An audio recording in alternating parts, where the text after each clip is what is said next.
தினத்தந்தி நாளிதழ் மற்றும் இந்திரா கணேசன் கல்வி நிறுவனங்கள் இணைந்து நடத்தும் SSLC +1 +2 படித்து முடித்த மாணவ மாணவிகள் அடுத்து என்ன படிக்கலாம் என்பதற்கான வழிகாட்டும் வெற்றி நிச்சயம் நிகழ்ச்சி திருச்சி மதுரை மெயின் ரோடு மணிகண்டம் பகுதியில் அமைந்துள்ள இந்திரா கணேசன் கல்லூரி வளாகத்தில் நடைபெற்றது.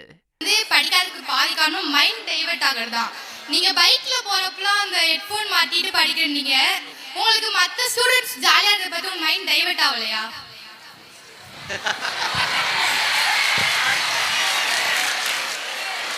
திருச்சி மாவட்ட உதவி கலெக்டர் தீபி சனு மற்றும் துணை கலெக்டர் ஃபாரூக் ஆகியோர் இந்த நிகழ்ச்சிக்கு தலைமை தாங்கினர். உதவி கலெக்டர் தீபி சனு பேசும்போது, தினமும் 6 முதல் 10 மணி நேரம் படிக்க வேண்டும். நான் அப்படி 10 வருடங்கள் படித்ததால் தான் இப்போது உதவி கலெக்டர் ஆகியிருக்கிறேன் என குறிப்பிட்டார். Ask questions. If you want to ask questions, you can ask me right now also. But try to focus your questions on the pros and cons. Like, what are the benefits? What are the disadvantages? Know both and then make your choice. That's all what I want to say. Thank you so much and best of luck. துணை collector Farooq பேசும்போது, கால்நடை மருத்துவம் படிக்க cut off கிடைக்காத நிலையிலும் group 1 தேர்வில் முதல் முறை தோல்வி கிடைத்த போதும் துவண்டு விடாமல் தான் சாதித்தது எப்படி என்பதை பகிர்ந்து கொண்டார். நான் வெட்டினரி டாக்டர் ஆகணும்னு சொல்லிட்டு எனக்கு பெரிய ஆம்பிஷன். அப்போ எனக்கு ரொம்ப பிடிச்ச career becoming a veterinary doctor.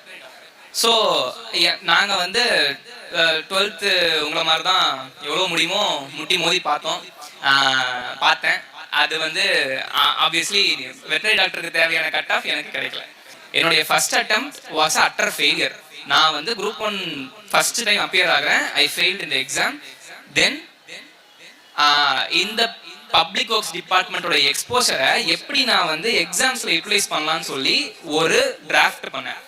தொடர்ந்து இந்த நிகழ்ச்சியில் மருத்துவத்துறை குறித்து திருச்சி கியாபே விஸ்வநாதம் அரசு மருத்துவக் கல்லூரி மருத்துவமனையின் மருத்துவ கண்காணிப்பாளர் டாக்டர் உதய அருணா பேசினார்.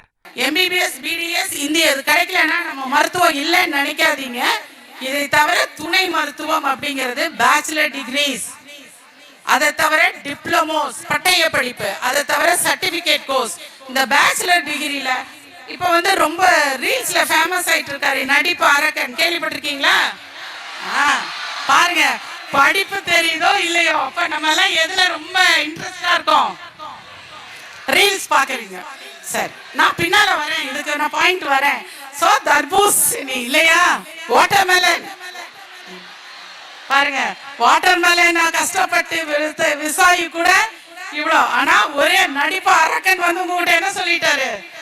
அவர் என்ன கோர்ஸ் படிச்சிருக்காரு? தன்னை ஒரு பேச்சுலர் ஆஃப் பிசியோதெரபி. அதுக்கு தான் நான் சொல்ல வந்தேன். So many bachelor degrees. பிபிடியை விளம்பரப்படுத்த ஒரு நடிப்பாரக்கன் தேவைப்படுது. அதை சொல்ல நாங்க ஒரு விழிப்புணர்வு. ஓகே, நல்ல விஷயம் தான். எதுவுமே நாம் எடுத்துக்கொள்ளும் பார்வையிலே உள்ளது. அது நல்லதா கெட்டதான அந்த அவர் சொல்ற அந்த விஷயத்துல அவர் என்ன படிச்சிருக்கார் அப்படின்னு கண்டுக்கணும். கலை மற்றும் அறிவியல் துறை குறித்து உத்தமபாளையம் ஷாஜி கருத்தராவுத்தர் ஹவுதிகா கல்லூரி பேராசிரியர் மானசீகன் எடுத்துரைத்தார். எப்பயுமே கான்டெம்பரரியா நடக்கிற விஷயங்கள்ல இருந்து கேள்வி கேட்டா மாணவர்கள் ஈர்க்கப்படுவார்கள். இப்ப வாட்டர் மெலன் ஸ்டார்னு நீங்க கைதட்டினீங்கல்ல, தயவு செஞ்சு சொல்றேன், இனிமே கைதட்டாதீங்க. எதிர்மறையாக புகழ் பெறுகிறவர்களை ஒருபோதும் கொண்டாடாதீர்கள். அப்பொழுதுதான் நேர்மறையான விஷயங்கள் வெளிச்சத்துக்கு வரும். கோமாளித்தனம் பண்றது, தலைகீழா குதிக்கிறது, ஜிபி முத்து மாதிரி ஆட்களை கொண்டாடியதால் தான் நிஜமான திறமையாளர்களுக்கான மரியாதை இந்த சமூகத்தில் இல்லாமல் போய்விட்டது. அப்துல் கலாம் கேட்டாரு மாணவர்களை பார்த்து, ஐஸ்வர்யா ராயை ஏன் உலகளகியாக தேர்ந்தெடுத்தார்கள்? ஒரு பொண்ணு சொன்னா அவங்க ரொம்ப அழகா இருக்காங்க.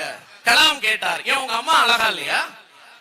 இன்னொரு பெண் சொன்னார், ஐஸ்வர்யா ராய் பெரிய அறிவாளி, அவங்க விஞ்ஞானியா அப்படின்னு கேட்டாரு. இன்னொரு பொண்ணு ரொம்ப விவரமான பொண்ணு, சார் அந்த பேனல் கமிட்டியில அந்த அம்மாவுக்கு ஆள் இருந்திருக்கும், you are very dangerous, sit down அப்படின்ட்டாரு.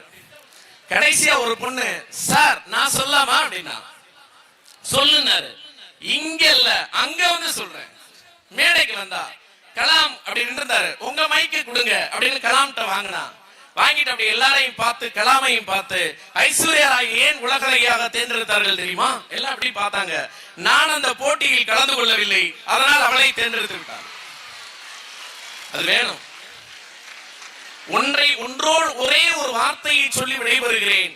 வெறும் கை இருப்பவர்கள் வாழ முடியும், தன்னம்பிக்கை இருப்பவர்கள் தான் இந்த உலகத்தை ஆள முடியும். வாய்ப்புக்கு நன்றி, வணக்கம். +2 தேர்வில் அதிக மதிப்பெண் பெறுவது எப்படி என்பது குறித்து துபாய் நாட்டு MNC முதுநிலை தரக்கட்டுப்பாட்டு மேலாளர் ரவி சொக்கலிங்கம் பேசினார். ஆனா நம்ம சமூகத்துல என்ன பண்ணுவாங்கன்னா, ஒரு மாணவனோ ஒரு மாணவியோ 10th +2 வந்த உடனே வீட்டுக்கு பால் போட வரவன், கேஸ் சிலிண்டர் கொண்டு வரவன், இந்த பெருசுக்கு 4 கேரக்டர் வரும். அக்கம் பக்கத்து வீடு, பக்கத்து வீடு, கண்ணு நீ 12th வந்துட்டா நல்லா படிக்கணும், கண்ணு பார்த்தா தம்பி நீ நல்லா படிக்கணும், நம்ம குல கௌரவம் மானத்தை காப்பாற்றணும், இதை காப்பாற்றணும், அந்த குல கௌரவம் காப்பாற்றணும். அந்த கேரக்டர் நீ எவ்வளவு மார்க் எடுத்து கேட்டு பாருங்க, அது 10 மார்க்கா தான் இருக்கும். ஆனா போற வரவங்க எல்லாமே கண்ணு நீ 12th ஒரு வேண்டாத பதட்டம், வேண்டாத பண்ணிட்டு இருக்காங்க. இதுல வேற நம்ம சமூகத்துல ஜனவரியில இருந்து டிசம்பர் வரைக்கும் எல்லா பல்கலைக்கழகம், எல்லா பள்ளியிலும் எல்லா பரீட்சைகள் நடந்துட்டே இருக்கு.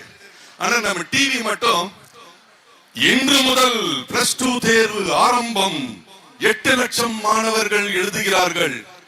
தமிழ்நாட்டு 8 கோடி ஜனங்கள்ல நீங்க 8 லட்சம் மாணவர்கள் 1% தான். இது ஜஸ்ட் another எக்ஸாம்.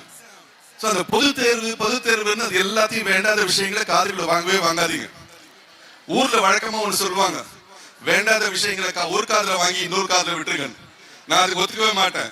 உங்களுக்கு வேண்டாத விஷயங்கள், உன்னுடைய தன்னம்பிக்கையை குலைக்கிற விஷயங்கள், உன்னை பதற்றப்படுற விஷயம் எல்லாத்துக்குமே நோ என்ட்ரி. ஒரு வேண்டாத விஷயம் உன்னோட ஒரு காதுக்குள்ள வந்து இன்னொரு காது வழியா வெளியே ஏன் போகணும்? உன்னோட சிஸ்டம் அது வேலை செய்யவே வேண்டாம். So no entry. எந்த ஒரு வேண்டாத விஷயத்துக்கும் நோ என்ட்ரி. கல்வி உதவித்தொகை குறித்து இந்திரா கணேசன் கல்வி நிறுவனங்களின் பதிவாளர் முனைவர் M. அனுஷியா பேசியது அனைவருக்கும் மிகவும் பயனுள்ளதாக அமைந்தது. மார்ச்ல ஏப்ரல் ரிசல்ட் வந்தது, மே ஜூன் மிடில் நிறைய கம்பெனிஸ், அதாவது சாஃப்ட்வேர் கம்பெனிஸ்லாம் கூட இன்னைக்கு எக்ஸாம் வைக்கிறாங்க. என்ட்ரன்ஸ் எக்ஸாம் ஒரு 50 மார்க்ஸ் தான் என்ட்ரன்ஸ் எக்ஸாம். அதுல எலிஜிபிலிட்டி வந்து கம்யூனிட்டி பேஸ் பண்ணி உனக்கு ஸ்காலர்ஷிப்பை கொடுக்குறாங்க. TCS சாஃப்ட்வேர் கம்பெனி, ஹனிவெல், இவங்க எல்லாம் என்ன பண்றாங்க, எக்ஸாம் வச்சு அதுல கிளியர் பண்ணவங்களுக்கு 4 இயர்ஸ் கோர்ஸ் 5 இயர்ஸ் கோர்ஸ்னா அவங்கள படிக்க வச்சு அவங்க கம்பெனிலேயே அவங்க என்ன பண்ணிக்கிறாங்க, ஆஃபர் லெட்டரும் கொடுத்துருக்காங்க. ஓகேவா? இதெல்லாம் நம்ம என்ன பண்ணணும், அவேர்னஸோட இருக்கணும். ஓகேவா?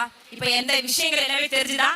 தொடர்ந்து இந்த நிகழ்ச்சியில் பொறியியல் துறை குறித்து திருச்சி அண்ணா பல்கலைக்கழக டீன் செந்தில்குமாரும், ஆயுஷ் குறித்து இந்திரா கணேசன் சித்த மருத்துவக் கல்லூரி முதல்வர் சௌந்தரராஜனும், சட்டத்துறை குறித்து தமிழ்நாடு தேசிய சட்ட பல்கலைக்கழகத்தின் பதிவாளர் பாலகிருஷ்ணனும், சிவில் சர்வீஸ் தேர்வுகள் குறித்து சென்னை சிவில் சர்வீஸ் தேர்வுகள் வழிகாட்டி நிபுணர் ரமேஷ் ஆதித்யாவும், கேட்டரிங் டெக்னாலஜி குறித்து திருச்சி ஜென்னஸ் இன்ஸ்டிடியூட் ஆஃப் ஹோட்டல் மேனேஜ்மெண்டின் துணை முதல்வர் மோகன்குமாரும் விளக்கமாக பேசி மாணவ மாணவிகளின் சந்தேகங்களை போக்கினர். கலை நிகழ்ச்சிகளோடு களை கட்டிய இந்த நிகழ்வில் 3000த்திற்கும் மேற்பட்ட மாணவ மாணவிகள் மற்றும் பெற்றோர் கலந்து கொண்டனர். ட்ரெண்ட ஃப்ரெண்ட் ஆக்கிக்கோங்க. தந்தி டிவியின் சப்ஸ்கிரைபர்ஸ் அண்ட் ஃபாலோவர்ஸ் குடும்பத்துல நீங்களும் இணையுங்க.